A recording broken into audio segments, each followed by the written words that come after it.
Yes, good morning, lady. Yes, indeed. We are outside the Durban High Court. We are expecting two Govender brothers, Dylan and Ned, to appear before the High Court here, facing three charges. One of murder of Mondli Majola, the then 19-year-old, who was also a student or a learner at one of the schools in Phoenix, and also facing two charges of attempted murder.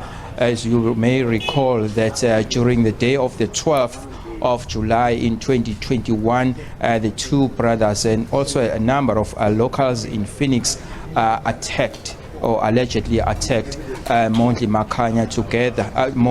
Majola together with his three friends, and then were arrested just on the 21st of July as a result of the attacks that emanated on that day. So Mondli Majola died. According to the state, he was shot dead by Dylan Govender, and there's also a CCTV footage which captures what seems to be him allegedly shooting Mondli Majola.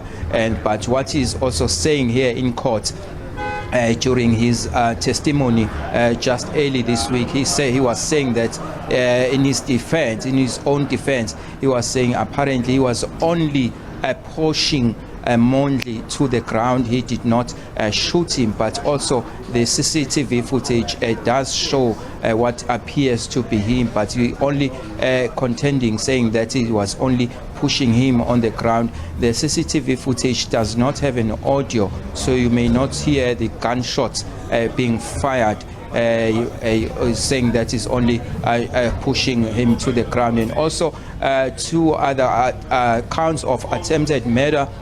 As you may recall that Dylan also does have his younger brother Ned, who's also facing these charges because the state alleges that they all acted in common purpose.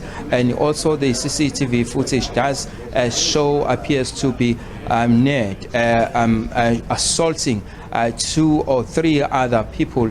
Those were Mondli Majola's friends, Kapelani Mkovu, Olisi Putuzo, as well as Nkululeko Mango. Well, Mkovu died in 2021, late 2021, in an unrelated matter to this one. So the two are facing these three charges. As you may recall about the events that took place that were sparked by the jailing of the former president Jacob Zuma in 2021. So the whole, especially in KwaZulu-Natal and some parts of Gauteng, they ran amok. A lot of communities went to the towns and also went to the cities, looting a number of shops as well as warehouses. And then in Phoenix, they also looted many warehouses there. So as a result, the locals made makeshift barricades and also trying to block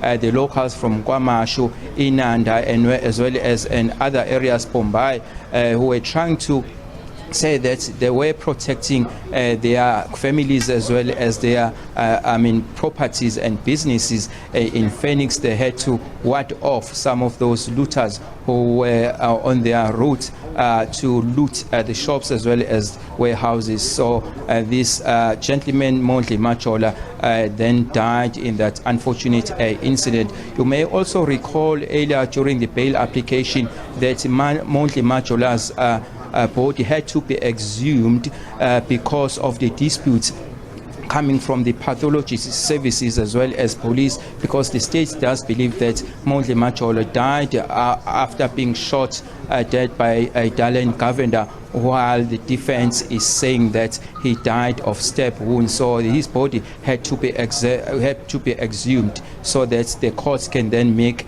a determination as to what really killed Mondli Majola. So today we are expecting the closing arguments from both sides, the defense as well as the state, to respond to some of what has already emanated here in court during from last week up to Tuesday this week. And tell me this, Vusi, have we heard anything at all from the Majola family about what they're wanting to see come out as the resolution, I suppose, at the end of this case?